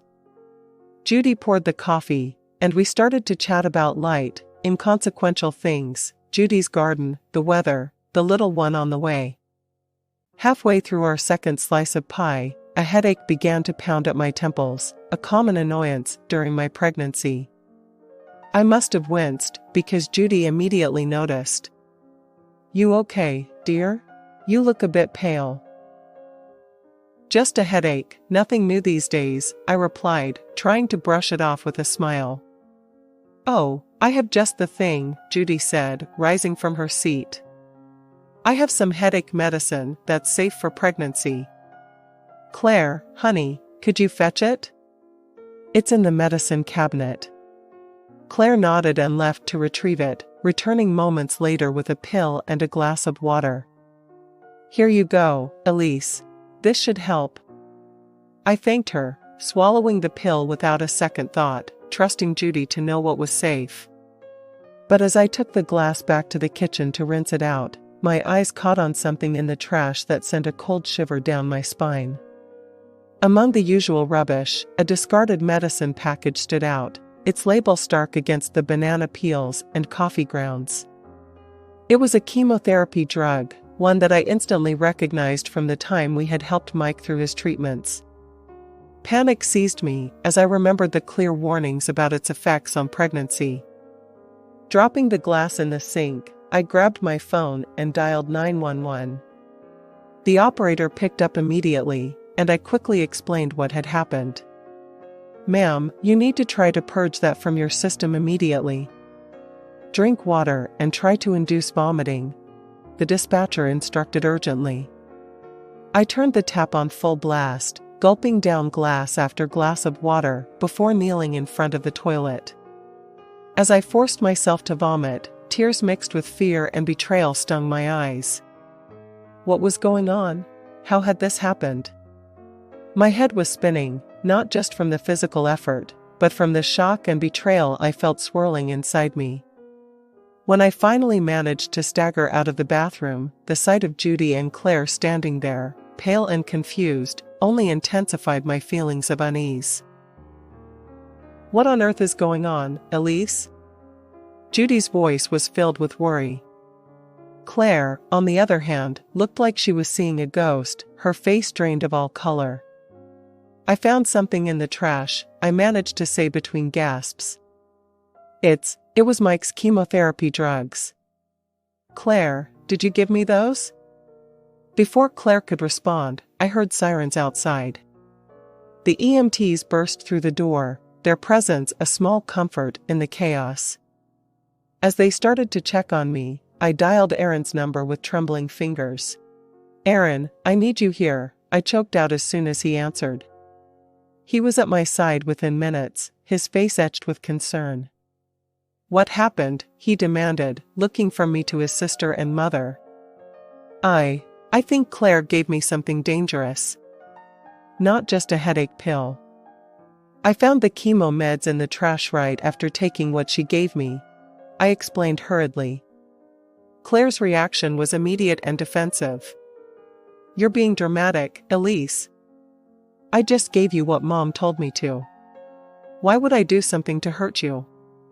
But her words didn't sit right with anyone, not with the evidence of the discarded medication packaging that was strictly for cancer treatment. Judy, struggling to keep up, finally said, "I told her to give you paracetamol, I swear." "Claire, please tell me you didn't. Why are we even discussing this? She's just trying to get attention." Claire interrupted, her voice rising in panic. That's when Aaron stepped in, his tone icy. "We're calling the police. We need to sort this out properly." Claire paled even further, if that was possible. "The police? Aaron, come on, think this through. She's making a mistake." But it was too late. Aaron had already dialed, and within moments, the police arrived, adding another layer of seriousness to the situation. They listened to our accounts, their expressions grim. "Ma'am, we'll need to take that package of medicine for fingerprints," one of the officers said after I pointed out the trash where I had seen the discarded drugs. Claire seemed to shrink with every word the police said, her earlier bravado draining away as quickly as her color. Meanwhile, the ambulance team decided I needed to be at the hospital for a thorough checkup and possibly more treatments to ensure no residue of the harmful drug was left in my system. It was a surreal couple of days following the hospital scare. Sitting in the living room, still trying to wrap my mind around the recent events, the phone rang. Aaron answered it, his face tightening as he listened. When he hung up, he looked at me with a mix of relief and sorrow. "They arrested Claire," he said quietly. "Her fingerprints were all over the medication package." I felt a chill run down my spine. What did she say? She claimed she'd touched those meds before, just moving them around in Dad's room. Aaron continued, rubbing his forehead in frustration. "But Mom told the police that wasn't possible. She said those meds were kept in a locked cabinet ever since Dad got sicker. Claire never had access until that day." A few days later, we found ourselves in a courtroom, the air thick with tension. Claire looked pale, her eyes darting around nervously. During the trial, the truth spilled out in the ugliest of ways. Under the pressure, Claire confessed. She admitted to trying to harm our unborn child to ensure her position in the inheritance queue. The courtroom was in shock. To make matters even more shocking, it emerged that Claire wasn't even pregnant. She had fooled everyone with a prosthetic belly, plotting to eventually adopt a child from another state to pass off as her own. Her deception ran deep, and even her husband was kept in the dark, told that their non-existent intimate life during her pregnancy was to protect the baby. Thankfully, the doctors confirmed that my quick actions had prevented any harm to our baby. Claire was found guilty and sentenced to 3 years in prison. Judy, with tears in her eyes, requested the court to adjust Mike's will, cutting Claire out completely. The judge agreed, and just like that, Claire's ties to her father's legacy were severed. Her husband, unable to stomach her betrayal, filed for divorce. Even Judy, who had always tried to see the best in her daughter, couldn't find it in herself to forgive Claire's actions. Months later, our lives took a happier turn. I gave birth to a healthy, beautiful boy who had my eyes and Aaron's smile. He was our miracle after a storm, a sign that life could indeed be beautiful. According to Mike's will, he received the promised $200,000, which we decided to save for his education. One morning, sitting back, I watched our son play, his laughter filling the room, a stark contrast to the darkness we had faced. Aaron wrapped his arms around us, a silent vow that as long as we were together, nothing could break us. Everything ended well, didn't it? I murmured, leaning back against him. It did, he confirmed, kissing the top of my head. It really did. And in that moment, I knew that no matter what came our way, the love of our little family would always be our strength. We had weathered the storm, and now it was time to enjoy the calm. Unfortunately, she has done this with her friend, and it didn't go well for Mom. I am ashamed to tell you, but I think you should know. Turns out that Margaret had already faced some consequences for thievery in the past. She decided to steal her own friend's jewelry from her house. Naturally, she called the police and Margaret was arrested. Since it was her first run-in with the police, she was let go with a fine.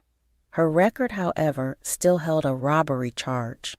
When I heard about this incident, I was shocked and decided to guard my belongings with extra care. However, I never thought she would mess with her own family, I said. That was a long time ago, Rhett. I don't know if we should hold that against her. Did she get therapy for her actions? Yes, we did force her to attend therapy. Dad was alive back then. He told her to go to therapy or hand him a divorce, so she was forced to attend. Mom stopped growing when Dad passed away. I don't know if she has gone back to her ways. I just want to warn you about it. I don't know what to think, Rhett. I think she wouldn't betray our trust. She won't want to hurt us. We are family after all. Turns out I was wrong.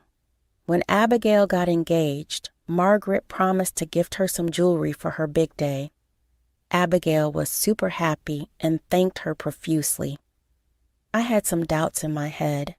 I knew Margaret wasn't rich, and we were helping her out with bills. I had no idea how she would afford to buy such expensive items. Back then, I didn't think anything of it. That was until I saw that my jewelry was missing. Yes, my only heirloom set was nowhere to be found. Wet and I were growing crazy to find it.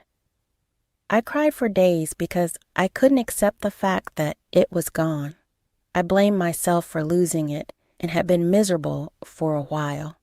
When all hope was lost, I got a surprise visit from Abigail. Rhett wasn't home, so it was just me and her.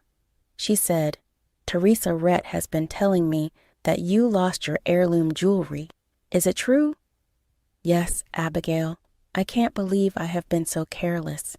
Lord knows where I have misplaced it. I feel so guilty. I know where it is, Teresa. I'm sorry I didn't come to you sooner. I had a hard time believing it myself. I didn't think Mom would do it. What do you mean, Abigail? I'm confused. A week ago, Mom called me and said that she finally got my wedding jewelry. When she showed me the design, I knew it was your set. I asked Mom why she had your jewelry. She said that you gave it to me out of tradition. Mom was holding it for safekeeping. What? That's not true at all. I never permitted her to take the set. How did she even get her hands on it? First, I believed her words. Then, it didn't sit right with me. I knew people just don't hand out their heirlooms like that. So, I called up Brett to do some digging. He told me that the set was missing. I immediately knew Mom took it. Here is the picture she sent me of the set. Oh my God, she came to the house and stole it from me. The day she sent you the picture was the day she visited us. She went upstairs to use the bathroom while we made her lunch. She was stealing my jewelry back then. I'm so sorry, Teresa. I had once mentioned to Mom that I liked the design of the necklace. I didn't think she would steal it from you. Don't apologize, Abigail. She only used you as bait. Margaret had been hounding me to give her my jewelry. She wanted that piece in particular. It was starting to get clear to me why Margaret insisted on inviting herself over that day. She even acted so smug and gave me hints that the set would soon be hers. I just thought she was having greedy thoughts as usual. She'd planned the entire thing before coming. I was enraged and knew that I had to do something. So I left the house with Abigail to take my revenge and get my property back. It took us more detail with Abigail before going to Margaret's house. Confronting Margaret was more important, and I knew I needed to do it that day. It also helped that I had Abigail's full support. So I showed up at Margaret's house and demanded to speak to her. When she let me in, I said, "You should know why I'm here, Margaret. I know you took my jewelry. I want it back right now. Don't try to lie to me." Abigail told me everything. Teresa, there is no use asking for the set. It is not yours anymore. I'm going to give it to my daughter. Now it belongs to Abigail. Are you insane? Did you steal my heirloom jewelry to give it to Abigail? What is wrong with you? It's not yours to give. Who told you it was okay to steal from me? Well, you see, we have a family tradition of passing down wedding jewelry between sisters-in-law. So, Abigail is going to get the necklace that you wore at your wedding. From now on, the set is all hers. You must be out of your mind. There is no such tradition in your family. Why wasn't I offered anything when I got married? You are rich and don't need more things. Besides, you're not a real part of our family, so you don't deserve to be part of this tradition. So, I don't deserve to get anything, but it's okay for you to give my jewelry to your daughter. You need to give back my property, Margaret. This is not a joke. Don't be so selfish, Teresa. As I said, this is our tradition. You don't get to complain. Besides, Abigail deserves to own a beautiful necklace set like this. It suits her better, and she already loves it. There is no way I'm returning it to you. Guys, I was super pissed off at what Margaret told me. This woman and her entitlement just took things to the next level.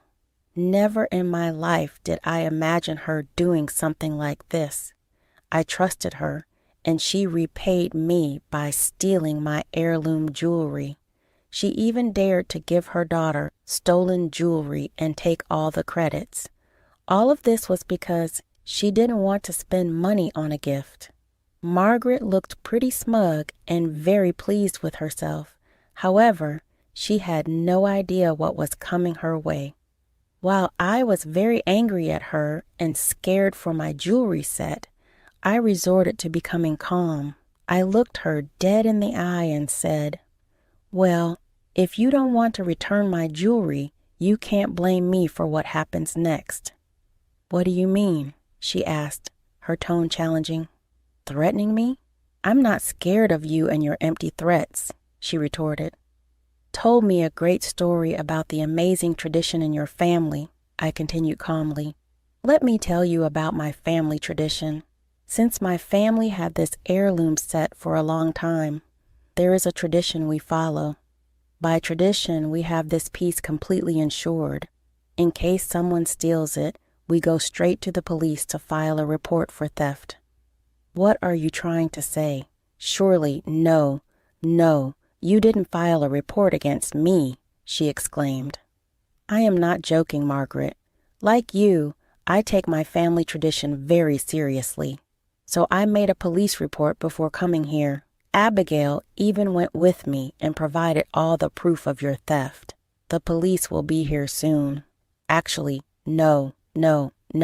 You are lying. You didn't call the police. This can't be true. I might go to jail this time. They will never let me walk free." "Why don't you wait and find out?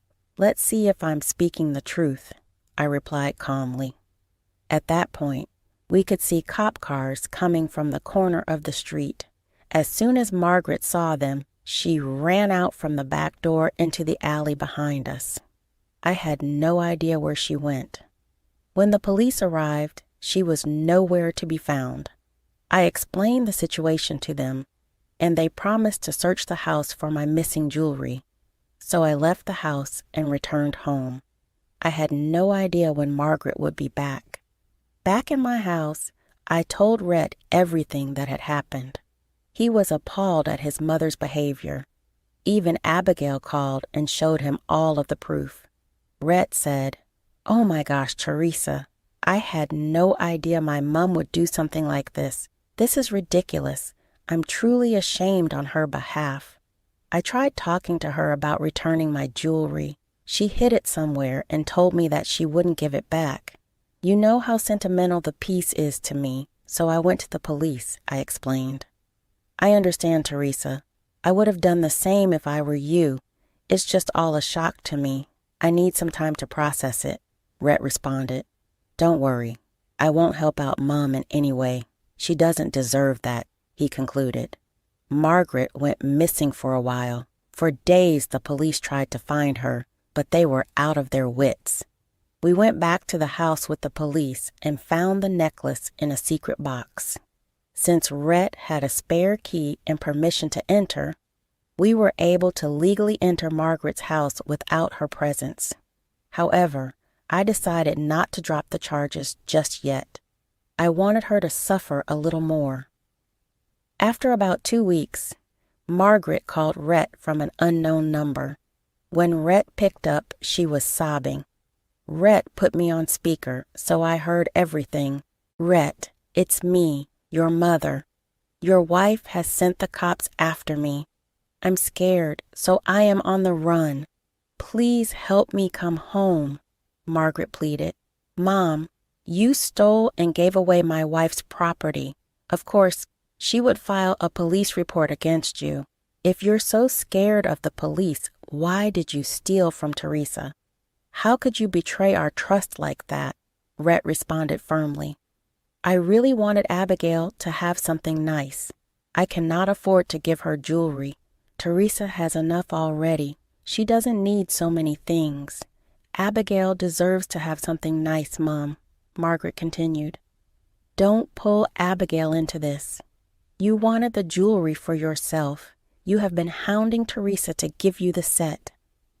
"Abigail never told you to steal for her," Rhett said, his voice filled with disappointment.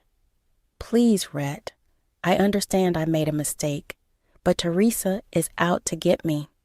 "You need to help your mom," Margaret pleaded. "I can't go back home, Mom. I can't help you at this point. The police will do everything in their and Teresa's power to forgive you and take down the case." You need to apologize to her, Rhett replied firmly. I won't apologize to your witch of a wife. She could have given me the set. Then all this drama wouldn't have happened, Margaret snapped. That's it, Mom. You will never change. I am done talking to you. Don't call me again, Rhett said before hanging up. He was extremely disgusted with Margaret's behavior and didn't want to talk to her again. Even Abigail was upset that her mom would use her for her greed, so both Rhett and Abigail refused to help her out. I was reluctant to take down the police case because I didn't want her to get away with thieving. Plus, she had hurt me deeply and didn't even apologize. We also changed our door lock and got security cameras installed. I never took down the police reports. Margaret is still on the run, and we have no idea where she is. Since she left her phone at the house, she used payphones to contact us. However, neither Rhett nor Abigail wanted to talk to her. They immediately hung up when they realized Margaret had called. Rhett still feels very betrayed that his mom could do this to us. He's been distraught, and I'm helping him to recover from the mess. Abigail's wedding was wrapped up very recently. Margaret was uninvited through an email, and she didn't try to show up to the wedding. I guess she was afraid of getting caught and sent to jail. We did enjoy ourselves at the wedding, and I even let Abigail wear the heirloom piece. I wanted her to look her best, and didn't mind sharing the jewelry set for a day. She did look stunning in her entire bridal attire, and she returned the necklace when the reception was over. We still have no word from Margaret, but we're happy to be away from her presence. I'll dig for more information and find out. Also, don't worry. I made him sign a prenup and only agreed to remove it once he gets a job. Looks like that won't be happening after all. With that being done, I simply finished my part of the revenge. The aftermath of everything was glorious. Mary and Kingston at first kept calling me and telling me to get him a job. They begged me to pity them and help them out. Meanwhile, Riley was on Kingston's case and uncovered the truth herself. I was the one who handed over some information to her father. Her father was also pretty mad and told me that he would see the end of Kingston's lies. After 2 days, the texts I received from my ex-mother-in-law and ex-husband flipped. They kept calling me a witch and a jerk for destroying Kingston's marriage. Riley and her dad confronted him and then filed for divorce. Since Riley still had the prenup in place, none of her assets would go to Kingston. Instead, Kingston would now have to hire a lawyer to work through the divorce. Mary and Kingston did keep harassing me until I threatened to expose them online. That made them stop contacting me. Last I heard, Kingston still comes by our company to see if there is a position open. I also heard from sources that Mary and Kingston are now constantly fighting about money problems. I guess now Mary will finally know what it's like to be stuck with a man-child for the rest of her life. On the day of the accident, I had just informed my wife about the gender of our baby. It was heartbreaking to hear it from her obstetrician during a prenatal checkup, but I wish I had heard it from her. Even though we talked, she lay motionless, not saying a word. I've been living like a slacker since losing my wife and our baby. I just wish I could join them soon. My name is Moon, and I'm 32 years old. 2 years ago, I lost my pregnant wife, Jennifer, and our unborn child in a car accident. They were on their way back from the maternity clinic. I used to accompany her to every prenatal checkup, but that day I couldn't get off work, so she went alone. By the time I reached the hospital, it was too late. Jennifer wasn't breathing anymore. She had many injuries on her face and body, so unlike how she looked when we parted ways in the morning. I held Jennifer's hand, noticing it was more bruised. The hospital staff told me it seemed she was trying to protect her belly, which explained the injuries. I couldn't stop crying after hearing that. She had said just the other day, "Moon, can I truly become a good mom?" I told her she was already amazing. Jennifer put our child's life before her own, showing her kindness and strength. The hospital where Jennifer and our baby were taken was also where she had her prenatal checkups. As I grieved next to my wife and child, our doctor came over. His eyes, usually filled with smiles, were now red and teary. "I had just told your wife about the gender of the baby today. It's truly heartbreaking." "It was a boy," he said before leaving. I knelt beside Jennifer, murmuring, "I wish I could have seen you hold him." My words echoed faintly, deepening my loneliness. Consumed by grief, I couldn't sleep at night and drowned my sorrows in alcohol. Though I went to work, I was demotivated and just went through the motions. After 2 years, a slight change occurred in my routine. On my days off, instead of staying home, I started visiting the park. There, I often saw a mother and her son, Emily and Jake. I got to know them when Jake, who was 4, hurt himself, and I helped treat his wound. The park is between my apartment and the supermarket, so I'd see them often. Emily and I began talking, but it wasn't the only reason I started talking to her. She reminded me of my late wife, although their personalities were different. Emily is energetic and a single mother, while my late wife was reserved and quiet. Jake, however, resembles my late wife more. He's shy and introverted. I have never told Emily or Jake about this because it would be awkward to say they'd remind me of my late wife. Today, on my day off, as I headed to the supermarket, I stopped by the park. "Hey, Moon, will you play with me today?" Jake asked excitedly. Seeing him melts my heart. "Of course, buddy," I replied. Emily, looking somewhat apologetic, said, "Are you sure it's all right? I always feel bad since it's your day off. If you ever have plans or just want to relax, please let us know. I often wonder how they would react if I told them they remind me of my late wife and child. It's been 2 years of despair, but since meeting Emily, I've been able to lead a more normal life. Seeing Emily and Jake has helped me sleep better and drink less. I used to drink to numb the pain, but now their presence soothes my soul and eases my loneliness. Though it's a good thing, I can't help but feel guilty, as if I'm betraying the memories of my late wife and our unborn child. I fear I might forget the pain of losing them. At times I consider not meeting Emily and Jake anymore, but I always end up going to the park. I can't resist seeing their smiles and laughter. I can't resist seeing the smiles and laughter of Emily and Jake. Perhaps I'm a terrible husband and father with these thoughts in mind. One day, Jake fell sick with a fever. I received a sudden call in the middle of the night. "Jake has a fever. It's almost 104 degrees. He's not responding much, and he's not drinking much water. I've never seen him like this. What should I do?" Emily sounded really distressed. Though we had exchanged contact information in the past, our interactions were usually limited to our weekend meetings at the park. This was the first time she called me. I'm glad we exchanged numbers just in case. "Emily, it's going to be okay. I'll come right over and we'll head to the hospital in my car. Please text me your address and get ready to go." "Okay." When we talked, I knew our homes were in the same neighborhood, but I didn't know the exact address. I was worried if Emily, who seemed flustered, would give me the proper address, but she sent it without hesitation. I rushed to Emily's house by car and immediately drove to the emergency night clinic. The clinic that was open overnight was the same one where my wife and baby had passed away.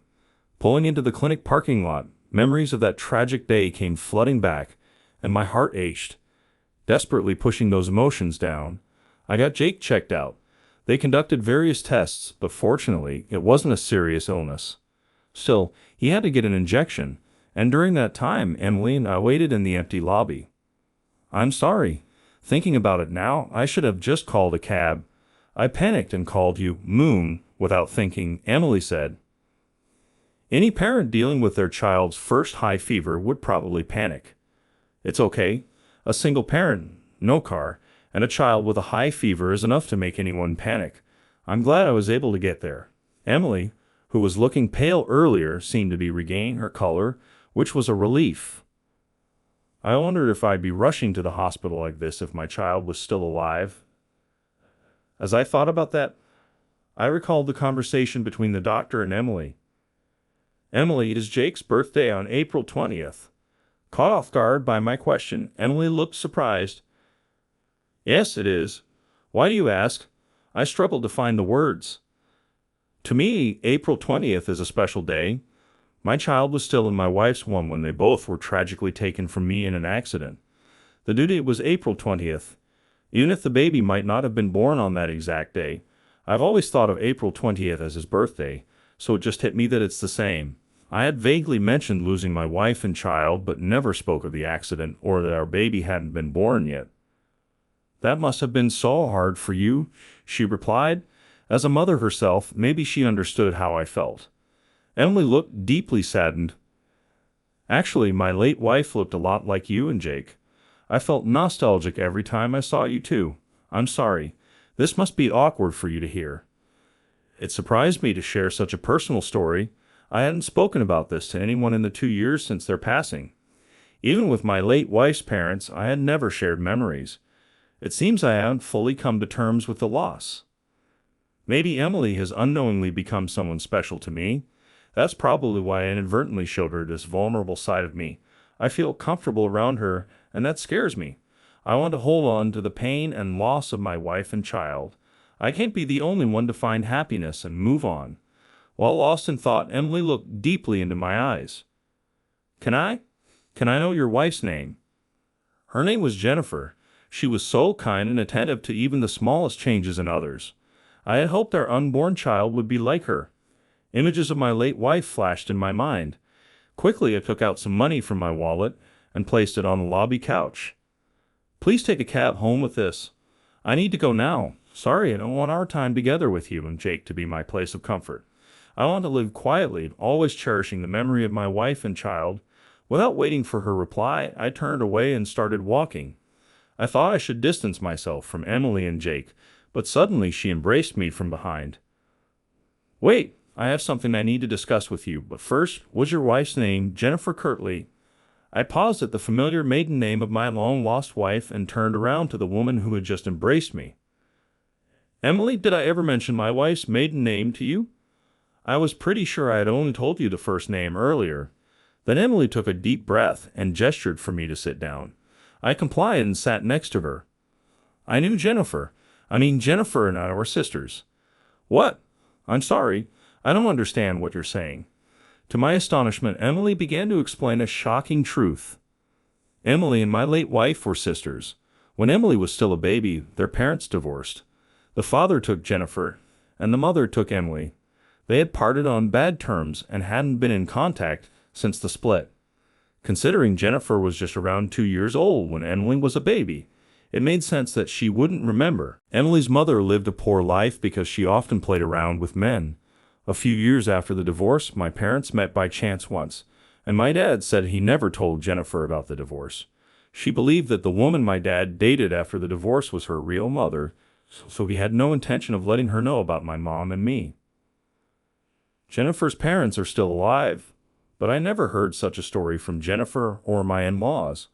My in-laws are relatively well off, and the family got along really well. The fact that Jennifer was not related to her mother-in-law by blood was something she intended to take to her grave. My voice trembled as I processed the shocking revelation. Emily, did you know that Jennifer's husband is me? No, I thought I was an only child. I was told my dad passed away.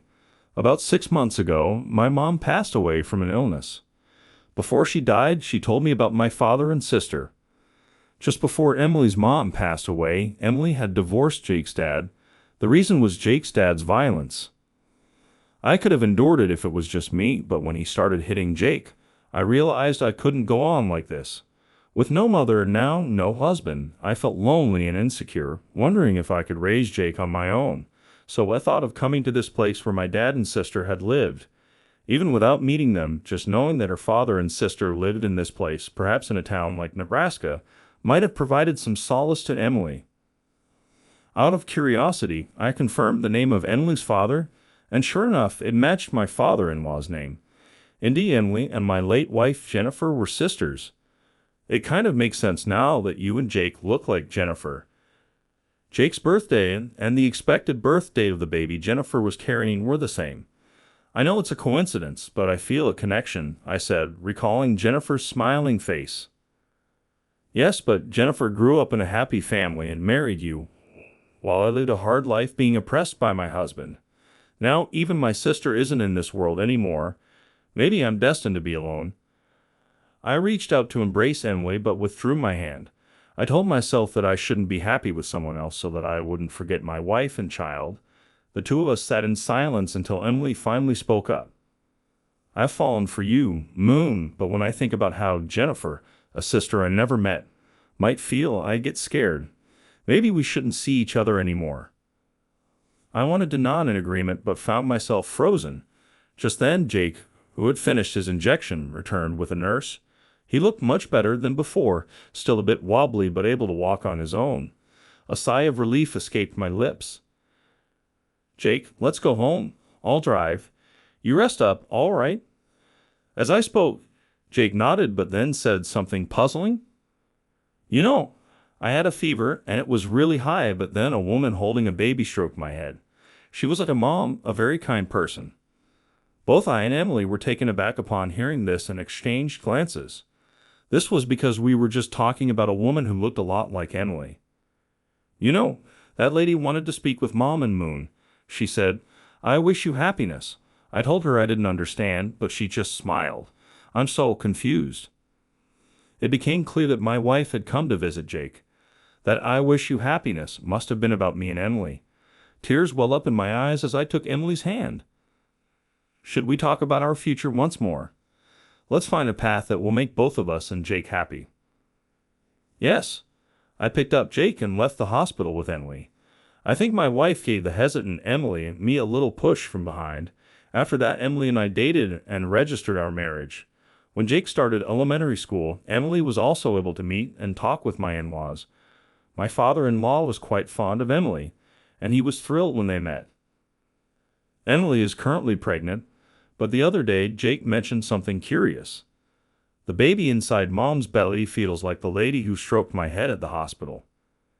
Emily and I looked at each other and chuckled. I believe that the new life inside Emily is being watched over by our departed Jennifer and her child, until I heard Jennifer's words at the hospital. Remembering her and our child brought unbearable pain, but not anymore. It feels as though Jennifer and our child aren't really gone. I believe they're always watching over us. That is why we who are alive want to laugh a lot and search for happiness.